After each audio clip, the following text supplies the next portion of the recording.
Welcome. आप सभी का पुनः स्वागत है अपने YouTube चैनल में सरदा मैथ्स में। जैसा कि मैंने आपसे कहा था कि मैं आज से नंबर सिस्टम स्टार्ट करूंगा, तो आज हम आपको स्टार्ट करते हैं नंबर सिस्टम। बेसिकली हम यहीं से अपने कोर्स को आगे लेके चलेंगे और आज हम आपको बताएंगे कि नंबर सिस्टम का क्लासिफिकेशन कैसे होना है और नंबर सिस्टम को हम पूरा जो एक डिटेल नंबर सिस्टम का जो पार्ट है वो हम डिस्कस कर लेंगे और फिर पार्ट वाइज उसे हम पढ़ाते रहेंगे। देखिए, नंबर सिस्टम की हम जब शुरुआत करते हैं तो सबसे पहले बात आता है, अगर हम नंबर सिस्टम की बात करें तो सबसे पहले आता है हमारा क्लासिफिकेशन ऑफ नंबर्स। अगर हम आपसे कहें तो संख्याएं क्या है, संख्याओं का वर्गीकरण क्या है, हम पूरा क्लासिफिकेशन इसी वीडियो के अंदर कर लेंगे और एक एक डाउट आपका क्लियर हो जाएगा। और एक एक डाउट क्लियर होने के बाद जब हम आगे सेशन की तरफ बढ़ेंगे तो ये काफी हेल्पफुल साबित होगा। अगर हम आपसे बात करें, सबसे पहले नंबर सिस्टम जब हम पढ़ते हैं तो सबसे पहले हमें जानना आवश्यक होता है कि आखिर नंबर अर्थात जिसे हम बोलते क्या है, संख्या बोलते हैं, ये संख्या है क्या। और संख्या को जब हम बोलते हैं तो संख्या बोलने के पहले अगर हम आपसे बात करें तो हमें ये जानना आवश्यक होता है कि संख्याओं का निर्माण कैसे होता है, आखिर संख्याएं कैसी बनती हैं, संख्याओं के कितने प्रकार होते हैं, वही मैंने लिखा है संख्याओं का वर्गीकरण, क्लासिफिकेशन मतलब कितने प्रकार की संख्याएं होती हैं। तो हम आज स्टार्ट करते हैं वो छोटे से पॉइंट पर, क्योंकि इससे छोटा कुछ भी नहीं, एक एक चीज आपकी क्लियर हो जाएगी। नंबर को पढ़ने के पहले हमें ये जानना आवश्यक होता है कि संख्याओं का निर्माण कहां से होता है। तो अगर संख्याओं के निर्माण की हम बात करें तो संख्या चाहे जितनी बड़ी लिखी हो चाहे जितनी छोटी लिखी हो, देखिए चाहे जितनी भी बड़ी संख्या लिखिए आप, चाहे जितनी बड़ी संख्या लिखिए, चाहे जितनी छोटी संख्या लिखिए, चाहे जितनी छोटी संख्या लिखिए, लेकिन आप ये जरूर कहेंगे कि संख्याओं का जो निर्माण होता है वो अंकों से मिलकर के होता है। देखिए, इसमें 2 अंक हैं, 1 2 3 4, इसमें 4 अंक हैं, इसमें 1 2 3 4 5 6, 2 2 4 3, बोलो कितना, 7 अंक हैं। मतलब हम कह सकते हैं कि संख्याओं का जो निर्माण होता है वो अंकों के माध्यम से होता है और अंक को इंग्लिश में हम कहते हैं डिजिट। अर्थात हम कह सकते हैं कि डिजिट जो हमारे नंबर्स में है वो है 0 से लेकर के 9 तक के कुल 10 संख्याएं होती हैं। आप देख रहे हैं सामने कि जो हमारे कुल अंक होते हैं वो 0 1 2 3 4 5 6 7 8 और 9। तो आप कह सकते हो कि चाहे जितनी भी बड़ी संख्या लिखो चाहे जितनी भी छोटी संख्या लिखो, आप कह दोगे यहां से कि चाहे जितनी बड़ी संख्या लिखो चाहे जितनी छोटी संख्या लिखो, वो 0 से लेकर 9 तक के अंकों से मिलकर ही बनी होगी। चाहे जितनी भी संख्या का आप निर्माण कीजिए, चाहे जितनी बड़ी चाहे जितनी छोटी, तो कुल 10 अंक होते हैं 0 से लेकर 9 तक। आप ये मत कहिएगा 9, 0 1 2 3 4 5 6 7 8 9। तो देखिए, सबसे पहले एक छोटा सा क्वेश्चन यहीं से एक इंपॉर्टेंट क्वेश्चन लिख करके आता है, छोटे एग्जाम्स में दे देता है, हम वो भी क्लियर कर लेते हैं, फिर क्लासिफिकेशन को हम शुरू करेंगे। होता क्या है कि n अंकों से मिलकर बनने वाली कुल संख्या है, एक छोटा सा फार्मूला है, आप नोट डाउन भी कर लीजिएगा ताकि यहां से प्रश्न कभी कभी बन जाता है। n अंकों से मिलकर बनने वाली कुल संख्याएं का एक जो सूत्र होता है वो होता है n अंकों की सबसे बड़ी संख्या माइनस n अंकों की सबसे छोटी संख्या प्लस 1। अब आप इसे फॉर्मेट में कैसे लेकर के जाएंगे इसे हम आपको बता देते हैं कि अगर हम आपसे क्वेश्चन के रूप में पूछ लें कि इसका प्रयोग हम कैसे करेंगे, हम कहें आपसे 5 अंकों से मिलकर बनने वाली कुल संख्याएं कितनी हैं।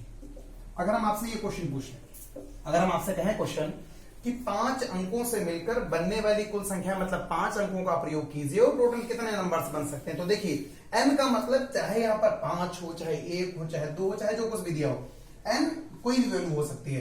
तो मैंने कहा 5 अंकों से मिलकर बनने वाली कुल संख्या है। मैंने आपको लिख दिया कि n अंकों की सबसे बड़ी संख्या अर्थात 5 अंकों की सबसे बड़ी संख्या अर्थात 9 9 9 9 और 9। देखिए, 5 अंकों की सबसे बड़ी संख्या माइनस देखिए n अंकों की सबसे छोटी संख्या। तो देखिए 5 अंकों की सबसे छोटी संख्या कौन सी, ये देख लीजिए। ठीक, सबसे छोटी संख्या बोलो कितनी, 10,000।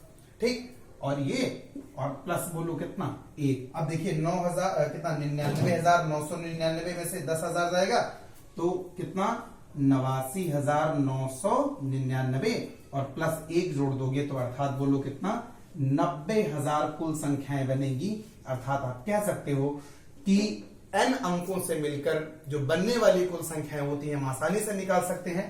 n अंकों की सबसे बड़ी संख्या माइनस n अंकों की सबसे छोटी संख्या, और फिर क्या करेंगे, एक जोड़ देंगे। देखिए 5 अंकों से मिलकर बनने वाली कुल संख्या, तो 5 अंकों की सबसे बड़ी संख्या 99,999, 995 बार।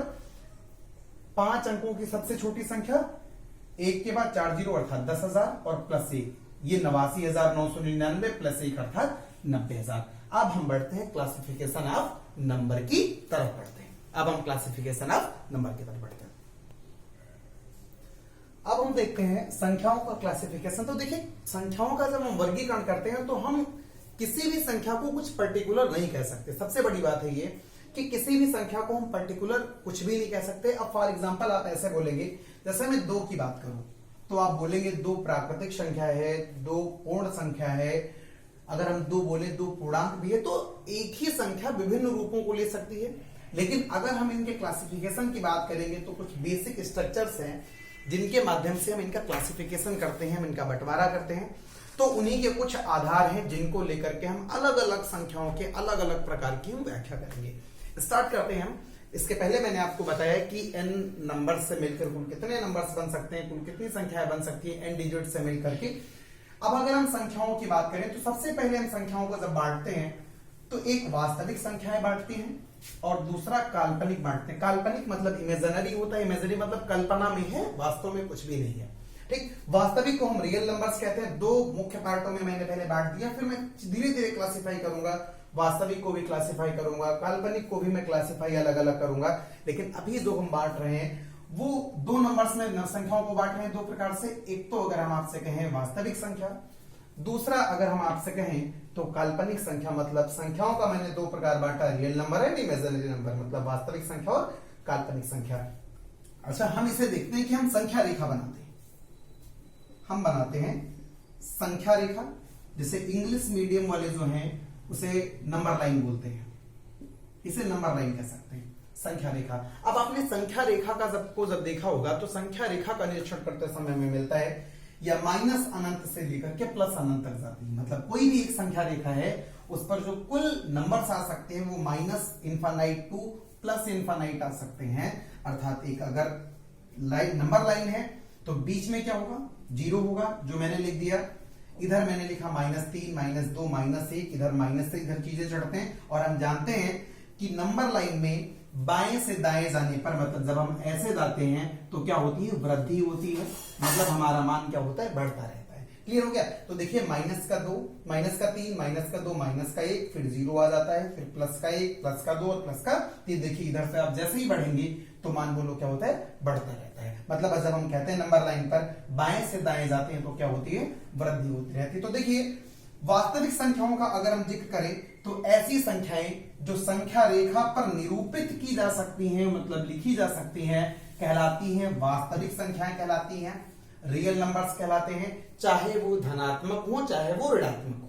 अगर हम आपसे कहें, अगर इनके डेफिनेशन भी देना चाहें तो हम लिख सकते हैं संख्या रेखा पर निरूपित मतलब लिखी गई धनात्मक व पॉजिटिव एंड ऋणात्मक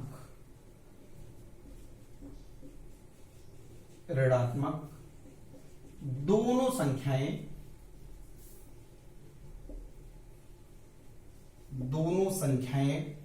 वास्तविक संख्याएं कहलाती हैं। आप कह सकते हो वास्तविक संख्याएं कहलाती हैं।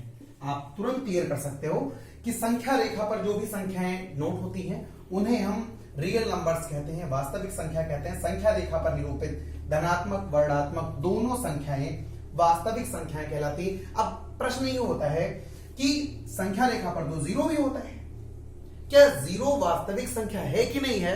तो हम आपको एक बार आज फिर क्लियर कर देते हैं, एक बात क्लियर कर देते हैं कि यहां से आप लिख भी लीजिएगा, 0 जो है अर्थात जो 0 है एक वास्तविक संख्या है, एक वास्तविक संख्या है। जीरो एक वास्तविक संख्या है, मतलब चाहे धनात्मक चाहे ऋणात्मक चाहे जीरो, ये क्या कहलाते हैं हमारे, ये वास्तविक संख्याएं कहलाती है, मतलब ये हमारी होती है वास्तविक संख्याएं। अच्छा, वास्तविक संख्याओं से हम जब आगे बढ़ते हैं तो हम कह सकते हैं आपसे कि वास्तविक संख्याओं को छोड़कर भाई संख्या रेखा पर जो आ जाएंगी वो बोलो क्या हुई, वास्तविक, और जो संख्या रेखा पर नहीं आ पाएंगी वो बोलो क्या होंगी, काल्पनिक। तो काल्पनिक संख्याओं को हम लिख सकते हैं संख्या रेखा पर निरूपित नहीं होती है। हम कह सकते हैं कि जो काल्पनिक संख्याएं होती हैं, इमेजिनरी नंबर है हमारा, वो नंबर लाइन पर निरूपित कहीं भी नहीं होगा, मतलब कहीं पर भी नंबर लाइन पर काल्पनिक संख्याएं नहीं आ सकती। तो फिर काल्पनिक संख्याएं हैं क्यों, कौन सी संख्याएं, देखिए काल्पनिक संख्याएं ऐसी संख्याएं हैं, हमने आपको वास्तविक संख्या बता दी, चाहे धनात्मक हो चाहे ऋणात्मक हो चाहे जीरो हो, सारी संख्याएं क्या कहलाती हैं, हमारी वास्तविक हैं। अच्छा, जब सारी संख्याएं वास्तविक आ गई तो आखिर काल्पनिक भी तो संख्याएं होंगी, इमेजिनरी भी होंगी, तो हम आपको डिस्क्राइब कर देते हैं कि काल्पनिक संख्याएं क्या होती हैं, इमेजिनरी नंबर क्या होता है। अब इमेजिनरी नंबर की अगर अब हम स्टार्ट करते हैं आपको कि आखिर काल्पनिक संख्याएं क्या हैं, इमेजिनरी नंबर्स क्या हैं, इनको मैं बिल्कुल एक्सप्लेन कर देता हूं, एक एक पॉइंट में क्लियर कर देता हूं। मैंने लिखा, मैंने आपको इसके पहले बताया कि वास्तविक संख्याएं क्या है, तो अब मैंने आपको एक्सप्लेनेशन दिया कि जो संख्याएं नंबर लाइंस पर आ सकती हैं वो क्या कहलाती है, वास्तविक संख्याएं। तो जो नंबर लाइंस पर नहीं आ सकेंगी वो बोलो क्या होंगी, काल्पनिक। तो मैंने लिख भी दिया, जिन्हें संख्या रेखा पर निरूपित नहीं किया जा सकता काल्पनिक संख्या कहलाती है। आप पॉइंट चाहिएगा तो नोट कर लीजिएगा। फिर दूसरी चीज क्या है कि ऋणात्मक संख्याओं का वर्गमूल काल्पनिक संख्याएं होती हैं। अच्छा, अब इसे हम कैसे प्रूव करेंगे कि कोई भी अगर ऋणात्मक संख्या है, मतलब नेगेटिव नंबर है, नेगेटिव नंबर, ऋणात्मक मींस टू बोलते हैं हम इसे इंग्लिश में बोलते हैं नेगेटिव, ठीक है, इसे इंग्लिश में बोलते हैं नेगेटिव। ऋणात्मक संख्याओं का जो वर्गमूल होता है वो काल्पनिक संख्या होता है। कैसे, देखिए अगर 4 है, 4 का वर्गमूल करोगे तो आप भाई सबको पता है, बोलो कितना होगा, 2 होगा। 4 एक पॉजिटिव नंबर है, 4 एक धनात्मक संख्या है, और धनात्मक संख्या का वर्गमूल बोलो कितना हुआ, 2 निकल के 4 आ गया। अच्छा, अब देखो मैंने कहा -4, देखिए इसे मैंने लिखा माइनस का अंडर रूट 3, माइनस का अंडर रूट 4, माइनस का अंडर रूट 5, माइनस का अंडर रूट 7, माइनस का अंडर रूट 11 और माइनस का अंडर रूट बोलो कितना, 13। मैंने लिखा आपको -3 अंडर रूट -4 -5 -7 -11 और माइनस का बोलो कितना, 13। तो मैंने कहा कि ऋणात्मक संख्याओं का जो वर्गमूल होता है, स्क्वायर रूट होता है, वो काल्पनिक संख्या होती है। सबका सब इमेजिनरी नंबर है, ये भी इमेजिनरी काल्पनिक है, ये भी काल्पनिक है, ये भी काल्पनिक, ये भी काल्पनिक, ये भी काल्पनिक और ये भी काल्पनिक। अब देखिए कैसे, अगर हम 3 की बात करें, ठीक है, 3 की बात करें और माइनस मैंने लगा दिया तो देखो ऋणात्मक हो गया, और ऋणात्मक का वर्गमूल बोलो ये क्या है, ये काल्पनिक संख्या है, मतलब ये कल्पना मात्र में और संख्या कुछ नहीं है, ठीक। माइनस का अंडर रूट 4, माइनस का 5, माइनस 7, माइनस का अंडर रूट 11, माइनस का अंडर रूट बोलो कितना, 13। अच्छा है क्या, जब हम काल्पनिक संख्याओं का हम जिक्र करते हैं, काल्पनिक संख्याओं का जिक्र करते हैं, अच्छा आप बोलोगे कि आप बताइए, क्वेश्चन एक लिख करके आता है कि माइनस का 1 और अंडर रूट लिखा हो, इसका मान क्या होता है, इसका मान आई होता है, आई, और इस आई को हम बोलते हैं आईओटा। इसे ये आई एक काल्पनिक संख्या है, इसे आईओटा बोला जाता है। तो कभी कभी लिख करके भी आ जाता है, मैं इसे प्रूव भी करूंगा कि अंडर रूट -1 का वर्गमूल कितना होता है, तो आप तुरंत क्या लिख देंगे, सर आई लिख देंगे, -1 का अंडर रूट मतलब माइनस का अंडर रूट 1, माइनस का अंडर रूट 1, इसका वर्गमूल बोलो क्या होगा, आई होगा, ठीक है, क्लियर है। तो देखो इस प्रकार से हम कैसे चीजों को लिखते हैं, क्वेश्चन कैसे लिख करके आ जाता है कि ऑप्शन में आ गया अगर माइनस का 7 अंडर रूट, इसका मान क्या होगा, और 4 विकल्प आपके सामने दिए होंगे, ठीक है, क्लियर है। तो इसका 7 नहीं होगा, जैसे ये लिखा है माइनस का अंडर रूट 4, तो इसका 2 नहीं होगा, 4 का 2 होता है, -4 का 2 नहीं होता। अच्छा इसे ऐसे लिख सकते हो कि अंडर रूट 4 गुणे अंडर रूट -1, देखिए लिखा वही हुआ है, आप इन दोनों का मल्टीपल करेंगे तो अंडर रूट लगा रहेगा, 4 एकदम 4 -4 हो जाएगा, ठीक है, क्लियर है ना। देखिए अगर हम आपसे बोले अंडर रूट 4 मैंने अलग कर लिया और माइनस का 1 इधर अलग कर लिया, ठीक है, क्लियर हो गया, क्लियर हो गया, बिल्कुल ठीक। अब अगर हम आपसे बोले माइनस का अंडर रूट 4 बोले, ठीक है, माइनस का अंडर रूट 4, या हम जैसे इसे लेते हैं माइनस का अंडर रूट मैंने 7 लिया, मैंने इसे माइनस का अंडर रूट कितना लिया, 7 लिया, माइनस का अंडर रूट 7 लिया। अब देखिए मैंने लिखा इसे √7 और गुणे माइनस का अंडर रूट बोलो कितना 1 हो गया। क्लियर। अब देख लीजिए आप, हम तुरंत अगर आपसे बोले तो देखिए ये 7 अंडर रूट में, और हमें पता है कि हमने अभी आपको बताया था कि अंडर रूट -1 का मान क्या होता है, आईओटा होता है, आई होता है। तो आप तुरंत उत्तर दे देंगे, बोलो कितना 7i हो गया। अर्थात ये मान बोलो कितना, √7 का मान कितना होगा √7i, क्योंकि हमें पता है -1 का वर्गमूल कितना होता है, i होता है। जैसा लिखा मैंने माइनस का √13। अब पूछे मैं इसका मान कितना है, बहुत छोटा क्वेश्चन है, नहीं आता। अगर फिर भी कहीं पर एग्जाम में लिखा दे दे, मान लीजिए एग्जाम में नहीं, अगर कहीं पर लिखा था तो दिक्कत ना हो, आप इसे ऐसे लिख सकते हो √13 और फिर आप इसे लिख सकते हो गुणे माइनस का √1, और आपको पता है माइनस का 13 आप ऐसे लिखे रहेंगे और -1 का मान i होगा, तो आप इसे लिख सकते हो कितना √13i। अर्थात यहां से हम खत्म करते हैं, यही से हम खत्म करते हैं अपनी काल्पनिक संख्याएं। अब हम जो डिस्कस करते हैं वो हम डिस्कस करते हैं आपसे कि आगे जो संख्याएं हैं वो क्या है। ठीक है, अब हम काल्पनिक संख्याओं के बाद जो हम अपनी संख्याओं का क्रम स्टार्ट करते हैं उसमें एक कॉम्प्लेक्स नंबर आता है, वो छोटी सी कॉम्प्लेक्स सम्मिश्र संख्या जिसे हम बोलते हैं। कॉम्प्लेक्स हमें पता है कि वास्तविक संख्याओं और काल्पनिक संख्याओं दोनों को मिलाने पर जो संख्या बनती है वो क्या कहलाती है, सम्मिश्र संख्या बनती है। जैसे अगर हम आपसे बोले a + ib, जिसमें a वास्तविक संख्या और i और b है वो काल्पनिक संख्या है, तो हम यहाँ से कह सकते हैं कि कॉम्प्लेक्स नंबर का बस इतना सही खेल है कि a + ib मतलब वास्तविक संख्या और काल्पनिक संख्या के जो कॉम्बिनेशन से संख्या बनती है उसे हम सम्मिश्र संख्या कहते हैं, अर्थात काल्पनिक संख्या कहते हैं। वहां से हम काल्पनिक संख्या कहते हैं। अच्छा देखिए, अब हम आपसे बोलिए वास्तविक संख्या, मैंने आपको बता दी। अब वास्तविक संख्या का क्लासिफिकेशन अगर हम करें तो वास्तविक संख्या का मैंने रियल नंबर का क्लासिफिकेशन किया तो दो पार्ट में बढ़ता है, एक तो पूर्णांक इंटीजर्स और दूसरा दशमलव होता है, मतलब डेसिमल। जब हम वास्तविक संख्याएं जो होती हैं वो दो भागों में बांटी जाती हैं, पहला पूर्णांक इंटीजर्स और दूसरा दशमलव। तो अगर मैं सबसे पहले डिफाइन करूं तो सबसे पहले मैं अगर दशमलव को ही डिफाइन करना चाहूंगा, आखिर दशमलव संख्याएं क्या होती है, तो मैं हेडिंग बना लेता हूं सबसे पहले कि आखिर दशमलव संख्याएं क्या होती हैं। दशमलव के बारे में जब हम बात करते हैं हमें पता है कि डेसिमल दशमलव संख्याओं के बारे में हम बात करते हैं, और जिसे हम इंग्लिश में बोलते हैं डेसिमल, डेसिमल की बात करते हैं। और डेसिमल भी दो प्रकार के होते हैं, दशमलव भी दो प्रकार के होते हैं। कौन कौन से प्रकार होते हैं? सबसे पहले होता है जो बार बार रिपीट होते रहते हैं, एक तो रिपीटिंग हो गया, दूसरा हो गया नॉन रिपीटिंग, और उसे हम एक भी और दूसरे नाम से बोले, ठीक है। दशमलव रिपीटिंग, नॉन रिपीटिंग हो गया। फिर भी अगर हम सबसे पहले बोले तो एक तो टर्मिनेटिंग होता है, टर्मिनेटिंग, और दूसरा होता है नॉन टर्मिनेटिंग,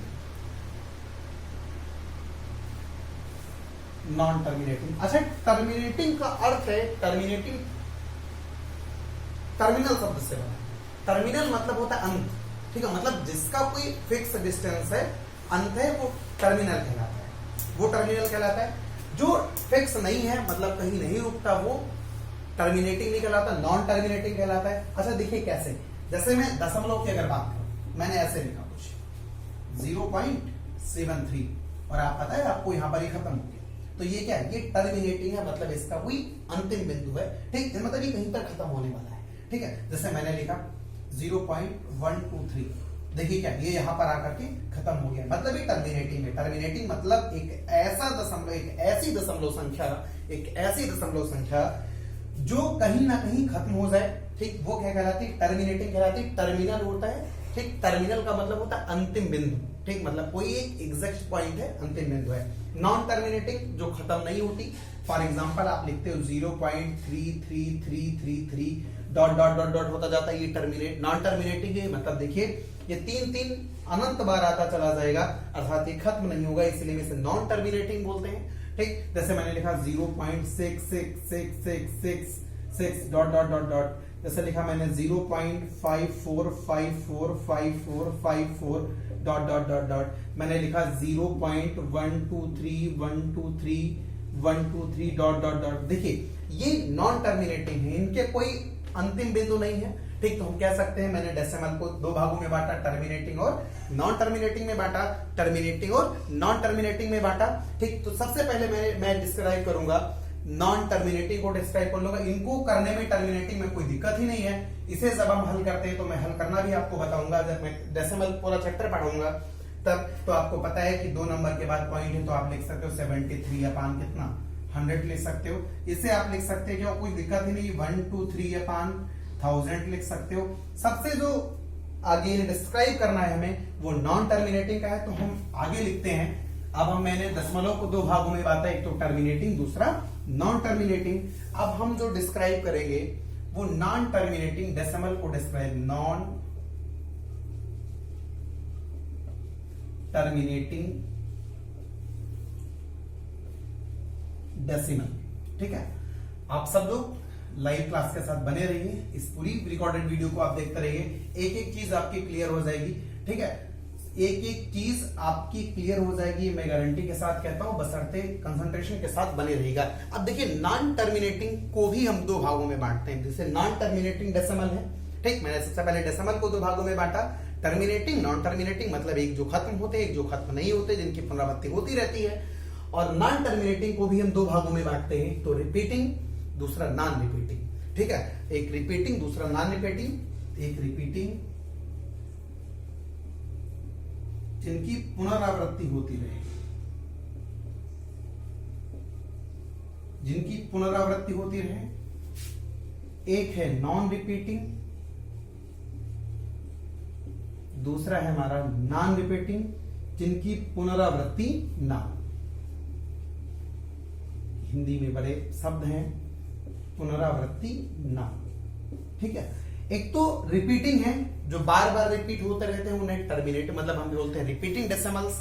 ठीक, रिपीटिंग डेसिमल्स। देखिए नॉन टर्मिनेटिंग डेसिमल्स को 2 भागों में, एक तो रिपीटिंग जिनकी पुनरावृत्ति मतलब आवृत्ति होती रहे, और दूसरा जिनकी पुनरावृत्ति नहीं होती। ठीक है, क्लियर। तो देखिए रिपीटिंग में कौन से आ जाएंगे, जैसे मैंने लिखा 0.3333 dot dot dot, 0.666666 dot dot dot, मैंने लिखा 0.535353 डॉट डॉट डॉट, फिर मैंने लिखा 0.123, फिर लिखा मैंने 123 डॉट डॉट डॉट। देखिए ये क्या है, इनकी पुनरावृत्ति हो रही है, मतलब डॉट डॉट का मतलब ये आगे भी होंगे, डॉट डॉट का मतलब ये आगे भी होंगे, अर्थात ये ऐसी दशमलव संख्याएं हैं जिनकी पुनरावृत्ति बार बार होती रहेगी, अर्थात ये रिपीटिंग नॉन टर्मिनल डेसिमल कहलाएंगे, मतलब उनकी पुनरावृत्ति भी होगी।